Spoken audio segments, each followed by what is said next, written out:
ba na may chance hindi para sa yung paborito mong advertisement? Sounds weird, right? Kasi isipin mo, dalawang tao, parehong Pilipino, parehas gumagamit ng social media, halos expose araw-araw sa advertisement. Pero pag pinakita nila ang parehong design, magkaiba ang pipiliin nila. Bakit? Dahil ba lalaki yung isa? O dahil babae yung isa? O baka mas matanda lang yung isa?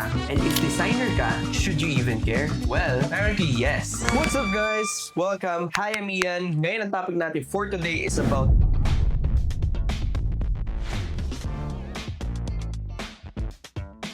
But before we begin, we'd like to remind our viewers that the information presented is based on the response and preference of the participants and are intended for educational response purpose only, and may not apply to every individual. We encourage viewers to use the insight as a guide and adapt according to their own audience design goals. With that said, let's get started. Every single day, visuals are everywhere. Pagising mo phone, pagpasok mo poster, pag-lunch food advertisement, at pag-uwi TikTok pa. Pero here's the thing kasi, most people think design is completely subjective.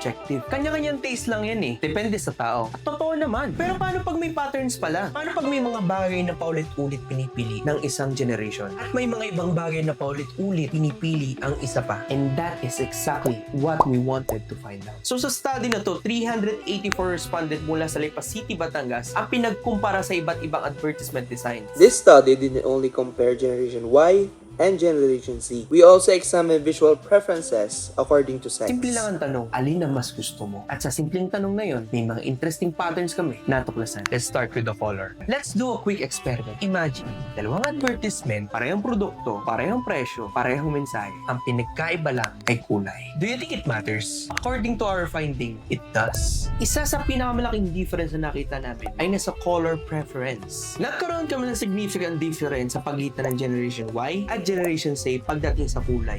Meaning, the way younger and older audiences response to colors isn't always the same. Pero here's the interesting part. Kapag male versus female naman ang pinag-usapan namin, wala naman kami nakitang significant differences. Which means, generation may matter more than sex when it comes to color preferences. At this point, nagsimula na doon ang pattern pero hindi pa doon natatapos. Now let's talk about some people barely notice. Fonts. Kailan ka huling tumingin sa advertisement at sinabi, wow, ang ganda naman ng font! Probably never! Pero kahit di natin napapansin, fonts influence how we feel. At gaya ng color, Generation mattered. Pero pagdating sa male and female respondents, halos parehas din silang preference nila. Gen Y and Gen Z preferred Serif font, decorative typography, bold fonts, single font style. When it comes to the preference by gender, both male and female preferred bold font and single font styles ng isang poster design. Pero males also like serif fonts and decorative typography. Meanwhile, female prefers sans serif and minimal. Imagery followed the same pattern. Nagkaroon muli ng significant differences sa pagitan ng Generation Y and Generation Z. But once again, male and female respondents showed generally similar preferences. Color, typography, imagery. Tatlong category sa parehong pattern. Akala namin alam na namin ang sagot. Generation affects preferences. Sex doesn't, but then we reach the final category. Layout. And this is where got things interesting. Kasi kung may difference sa color, typography, at imagery, naturally, iisipin mo na magkakaroon ng difference sa layout, right? Tsaka ay nagkakamali! Walang significant differences sa pagitan ng Generation Y at Generation Z pagdating sa layout preferences. Out of all four visual elements, layout is the one thing they became unexpectedly agreed on. Pero wait lang, dito naman nabaliktad ang kwento. Kasi habang wala pang differences ang generations, layout naman na nag-iisang category kung saan nagkakaroon ng significant differences sa pagitan ng male at female respondents. And just like that, the pattern broke. In layout,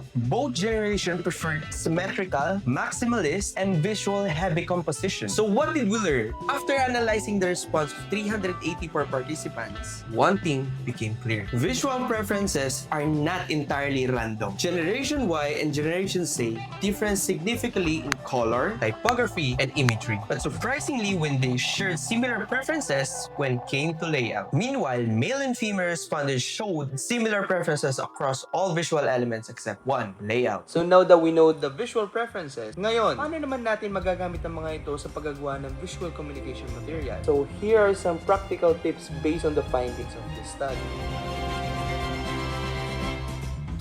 This sample advertisement was designed using the visual preferences among Gen Y respondents. And these are the preferences of Gen Y. So sa design na to, we use cool and vibrant colors to make the advertisement more eye-catching. Para naman sa typography, sa design na to, gumamit kami ng bold and sans serif fonts to keep the message clear and readable. Samantala sa imagery, Gen Y preferred human-centered visuals, close-up compositions, and complex background. For layouts, the design follows a symmetrical arrangement with a maximalist and visual-heavy composition. However, they are not the only possible combinations. Designers may also explore other visual variation while remaining aligned with Gen Y preferences. And Gen Z preferred this. At ito naman ang sample advertisement para sa Gen Z.